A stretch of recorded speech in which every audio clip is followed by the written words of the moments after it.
Hey, it's your boy Shannon Washington back with a movie review. I'm using my laptop for the first one. So we're gonna see how this looks. We're gonna see how it sounds, and if it's doing better, I'm gonna just use this until I get another camera. So we're gonna just bump two of these movies out at the same time. I'm gonna do a movie called Wish Upon, which you might have heard. It's very popular for being a bad movie last year, and a Netflix original called Until Death Do Us Part. And please kill me now. So let's start off with that one. Until Death Do Us Part. This is an all-black cast, so you know it's gonna be shit. I'm sorry, not all. You know. But being honest, this is a very low-budget movie. I haven't looked into the exact number of how much money this was spent on this movie, but I'd be extremely surprised if it was over $1 million. The house where all the set is just a house. The parties were probably set out outside. They use a few public streets. Like nothing looked expensive whatsoever. Even at the end of the movie, there's a gun sound effect, which sounded like they used a Nerf gun instead of a real gun. The camera looks cheap and grainy. Like everything about this movie looks like a Netflix movie. It looks like a home video. That's how bad it is. Because the actors can't act either. They don't know what the hell they're doing. You thought Luke Cage was a stiff actor. Holy shit. Wait till you see the husband in this movie. It is unbelievably bad. And the wife is no better. She just acts scared. So, let's start off with the premise of the movie.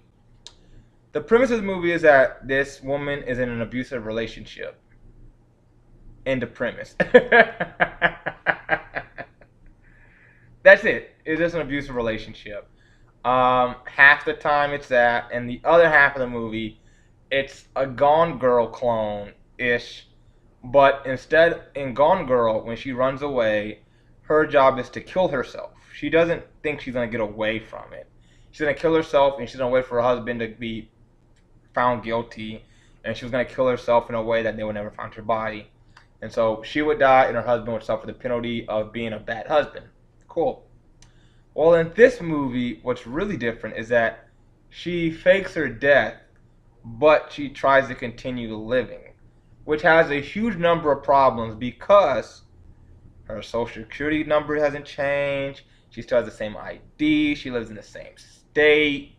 Even in the hospital where she was supposedly died, they never pronounced her dead at the hospital. So there's a lot of just bad things that just don't make any logical sense. The whole first half of the plot is just him being an abusive husband. So we can literally just skip over the first half of this movie. Nothing of any plot importance happens in the first half of the movie. Period.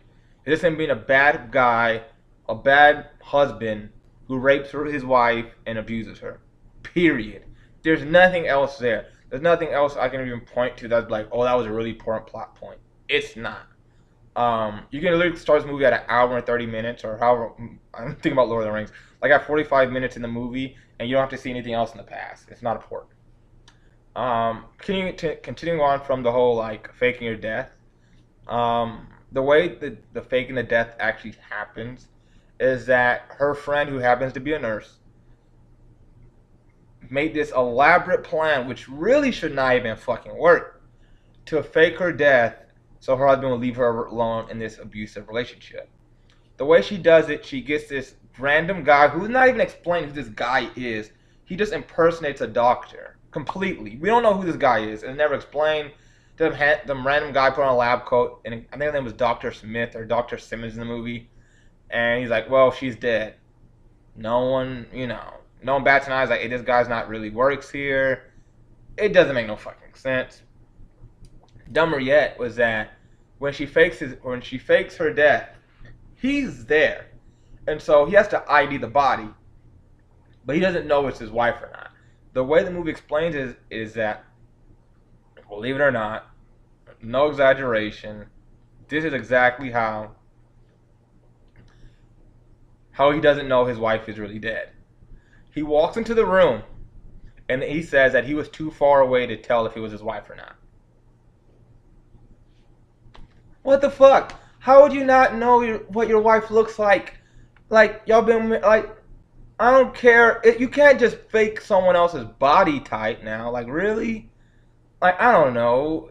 I mean, she was thin in the movie, so and you know her height. You wouldn't just kind of like how many random people were dead at the hospital that had the exact same stature, the same height, the same weight, the same. Like it was just super coincidental. The movie doesn't explain it.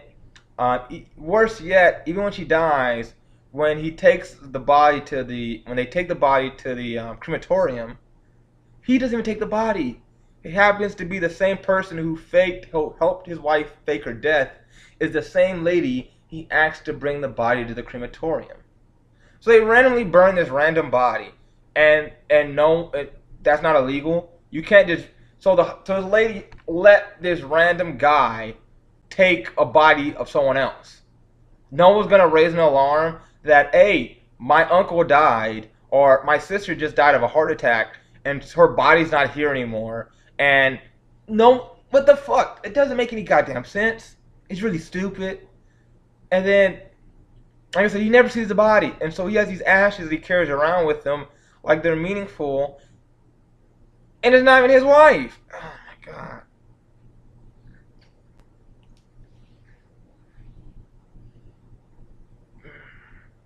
Wow. Wow, wow, wow. Like and even in the movie, they don't pronounce her dead. They don't.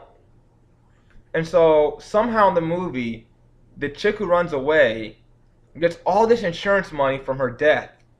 But if you die and you're gonna file a life insurance policy, you have to validate that the person died, and the hospital will have a death record, a deceased notification saying that they died on this date. But they don't have that. So how the fuck she get this money? Like, oh my god. And then, worse still, she works like a 9 to 5 job doing something, and when they do a background check, when they see her social, wouldn't her husband be able to look and say, "Oh, my wife's credit card is being used still. Someone's still using her social security card," or like all these different aspects that you can look into to see that she's really alive. They don't even attempt to even mention or try to outsmart it. It's just kind of like, yeah, fuck it. You're smart in this movie. Don't worry about it. That's kind of the impression I got as someone watching it. They just gave up. They said we can't make a smart movie, so fuck it. Um, wow.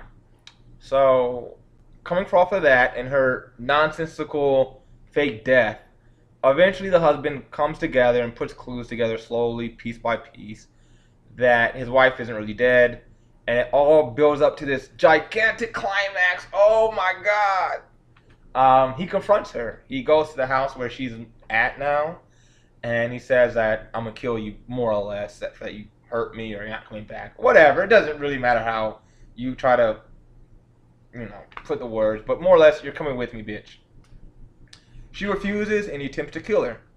And in this giant epic fight of like pushing and shoving, she gets a gun and she shoots him in the most anticlimactic way possible. It's not like he's about to stab her and they don't show anything and she's reaching for a gun. It looks like she's about to get stabbed, and all of a sudden you hear ah, and it turns out that she grabbed the gun in time and shot the guy. Or anything like interesting, but even like remotely fake stress, even though you know she's not gonna die. What happened in the movie, which is really unbelievable, mind you, is that she has a gun and she says, "If you take a step closer, I'm gonna shoot you." And he says, "I love you." And he takes a step, and you hear like the worst gun sound effect ever. He goes, "Papa." And there's like this really obvious flash of like someone used like clip art and added a bang to the gun. It was that level of bad. I'm not being sarcastic. It was that level of bad. And the movie just kind of ends. It doesn't attempt to tie the loose ends together. Hey, you faked your death. You stole hundreds of thousands of dollars from life insurance policy. You like all this shit that I mean, even though he's dead, she's going to prison still. Like, don't get me wrong.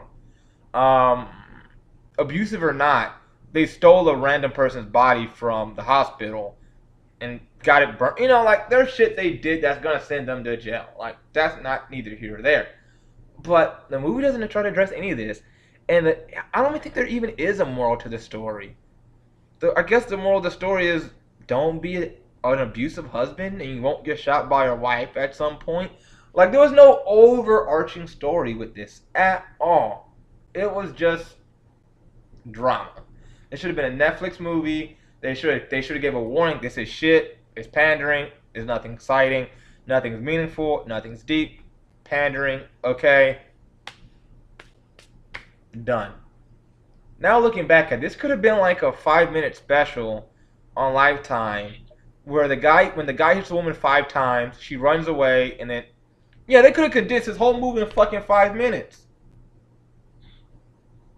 They could have condensed the movie in 5 minutes. Looking at the movie now, wow, they really could have condensed. They could have condensed this motherfucking movie into 5 minutes. Everything else just extended it. Because there was nothing necessarily, yeah. Wow. She gets hit. She runs away. He comes back. She shoots him. That could have been 5 fucking minutes.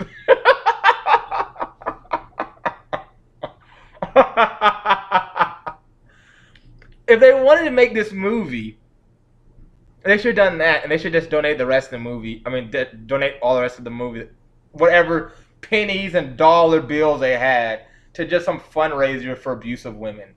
All this other shit was just bad. Bad. I had a good review for this movie. It's a 2 out of 10, maybe a 3 out of 10. It didn't get me mad because I know these people came from a good place. They were trying. They probably were really excited when they got the movie on Netflix.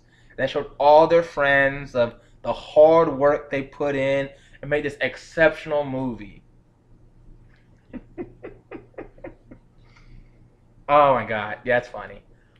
But I know they came from a good place. They're trying to tell a meaningful story. But at the end of the day, they're just incompetent people who should never be put behind a camera. I know myself, if they put me behind a camera and they said make a movie, it's going to be dog shit. Because I never made a movie. I know interesting plot. I know interesting sets. I know what I like. I know what I don't like. But I can't create. No. I don't know the lighting and all that kind of shit. No, I don't know any of that. I'm not in the industry. I don't have years of experience. And that's what this movie was. It was a person who was inspired, or maybe a friend was abused, and they wanted to make something, and they did, and it was just awful. So, salute you to whoever you are out there. I'll probably look you up. I'm going to shoot you a DM. I'm going to send you one of my movies, and you're probably going to greenlight it anyway. So, whatever. That's Until Death Do Us Part. The other movie I was going to review was Wish Upon. Now, this is an interesting movie because it's interesting in the fact that it's really bad, but it's, I would say, somewhat funny. What's funny about the movie is that, unlike Until Death Do Us Part, which is a serious topic, but it's done so poorly that it's funny, this movie, on the other hand, is just kind of like absurdly dumb. Like the person who wrote it didn't even think about it, and they never took it to someone else. The dialogue Until Death Do Us Part is bad, but it's believably bad. Like you can see in a world where someone would talk like this. I think I saw a movie earlier in this review process. I did a review for Happy Death Day, and a lot of the dialogue in that movie was exaggerated for like comedic effect, but it was still really, really bad because it wasn't funny. And this movie, it's neither. It's just horrible dialogue. And the stuff they do with the movie is kind of the levels with Tyler Perry and like the nonsensical aspects of what the fuck is going on.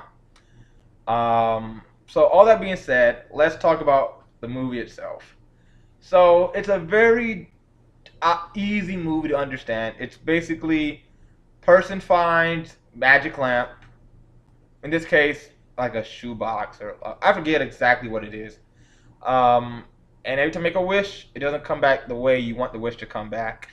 And it's kind of skewed, and it kind of hurts you, and it kills someone you know. I think there was a Twilight Zone of this thing years ago, if I remember right, of a guy making a wish, and every time he made a wish, it would kind of hurt him. I'm pretty sure there's a Twilight Zone episode of this, and it was done way better, and it was only 30 minutes. This was an hour and 45 minutes, and it was infinitely worse. I was thinking about like the exponential graph, how it goes up like this. Now just make it a negative exponential graph, and that's the comparison. It's that bad. So to begin with, the main character is some snobby 14-year-old girl who's supposed to be likable because she's getting bullied and she's suffering, but she's really just a bitch. I hate to call a little girl a bitch in the movie because I want to give her benefit of the doubt, but she's a bitch. She hates people. During the movie she wishes for shit that's kind of like absurdly stupid. Wow, wow, wow, wow, wow. I think they just took her out the movie and put someone else in her place with more character. The movie would have still been bad, but it wouldn't be this bad. So the movie starts off, like I said, she's being bullied, and so she finds this magic box. While she's being bullied, she makes a wish saying, "I wish that this girl who's bullied me, her skin will fall off." The next day, the news comes up that the girl's dying from like this super rare skin disease. I think it's like scurvy or something like that. And so they need money so she doesn't die, like die. So they come to the group of friends and say, "Hey, can you donate to her? She's dying." And it just, instead of just being a respectful, I'm sorry or I'm no, they literally just flip the people off and says, "Ha ha ha, she's dying," in your face. Like, like really? Like, this is like the first 10 minutes of the movie. Like, you're supposed to be showing me these people are likable, and you're just making these people exceptional assholes. And immediately you hate them. You hate every single one of them. And you wish for them to die. You're almost rooting for the genie to kill everybody. It is kind of really funny. And so she makes another wish, and she makes another wish which is like really stupid. She wishes for a guy to fall madly in love with her. And when he obviously falls madly in love with her, she doesn't like it. Okay. She wishes that her uncle would die, so she can have their money. Like, she wishes for one of her family members to die, so she could keep their money. And then this huge montage scene in the movie while they spend money and like having this baller lifestyle. And it's so unbelievable because this is supposed to be a horror movie. It's supposed to be scary. And I don't know. It's really funny. I think she makes another wish for... All her wishes are so dumb and silly. It's kind of easy to forget because after these 7 wishes, she was kind of in the same place. She wished her dad wasn't as annoying anymore. So the next thing, he's playing a saxophone and he's not a loser. Like, it's really like, are you kidding me? At some point in the movie, she realized that all these wishes are killing people that she loves. And instead of saying, "I'm gonna stop making wishes," she wishes for more dumb shit. Like, there's a scene in the movie where the friend's like, "If you're killing people, just stop making wishes." And she's like, "I can't do it. It's too much pressure." And they're like, "What do you mean it's too much pressure? Just bury it." Like, it's not hard to not make a wish. Like, what the fuck? It's like, "Don't drink the bleach." "But I'm so thirsty. That bleach is so thirst. I gotta drink the bleach." What the fuck you mean you gotta drink the... It is unbelievable how bad of a character she is. To the point in the movie where when her friends die, and she has like the most lackadaisical expression, like, "Oh no, she died." Well, there goes another wish. It is really funny. like I said, it's supposed to be a horror movie, but it's just done so poorly. Um, I think after the fifth wish, she learns that if she makes the seventh wish that she dies. And guess what the fuck she does immediately? So one of the friends tried to take the box from her because they realized that she's a fucking idiot and she's making all these dumbass wishes. If you're gonna make a wish that's gonna kill somebody, just say, hey, I wish for a long life that's full of happiness. There you go. Like it's like whatever it is, you're guaranteed not to die from the wish, and you're gonna be happy at the end of the day. That's what you guarantee. A long life full of happiness. So if someone dies, you're still happy. Because you can be rich and be miserable. At the end of the day, you want to have to be rich for, I don't know. She didn't wish for world peace. I mean, she asked for her uncle's money. Why not just ask for like winning the lottery, or have unlimited money, or end world hunger, or make the world peaceful, like anything. She wished for like the most blasé bullshit. I wish my dad was cool. I wish the girl would stop bullying me. I wish this guy would love me, and then he loves you. And then she's like, I don't like him no more. Uh, uh, I wish I. Oh, she makes a wish that kills her aunt that she was popular. She wishes that she was popular in school. Are you fucking kidding me? You know someone's gonna die, and you want to be popular? Are you what? See, she was super unlikable. So, I think like in the last 5 minutes of the movie, like I said, they come to find out that she's gonna make one more wish, and it comes out of left field. She's like, I wish my mom was around. Okay, so they go this huge backtrack thing, and it turns out the mom's alive. But no shit, someone's gonna die, and who's gonna die is gonna be the dad. And she's like, oh my god, how can my dad die? I didn't know this. It was like, what do you mean you didn't know? The fuck? How? The last 7 people died. What do you mean you didn't know? I don't know. I think when they wrote the movie, it would have been like, I think at best case scenario, with this premise, it could have been like a 7, 8 out of 10. But her character and dialogue was so bad and so unbelievably like nonsensical. It just brings the whole movie down. Like the movie was never gonna be great. It was never gonna be this shining light in the sky of great horror movies. That wasn't gonna be it. But it was so bad. It was funny. So her dad dies in the most theatrical way possible. Somehow this chainsaw cuts him in the back, and he dies. Like not his head gets cut off. I don't know. A lot of these deaths don't make no fucking sense.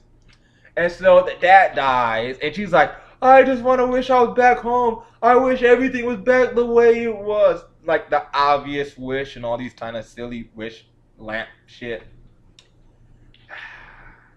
She goes back, and she's like, oh my god, I'm so happy I'm back with my family. And like the next scene, she dies because she gets hit by a car.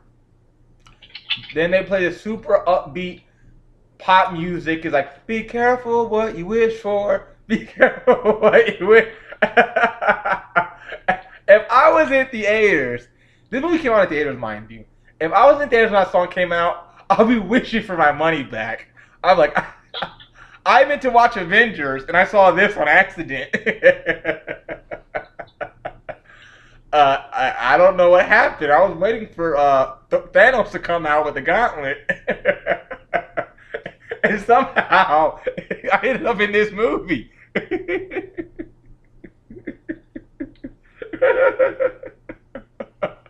I thought the box was the Infinity Gauntlet. I didn't know. Oh my god. So, I don't know. This movie was, in the time looking at the movie, being extra critical of the movie, it was really funny, stupid. But looking back even more, it's even worse. It's just it's a hodgepodge of dumb.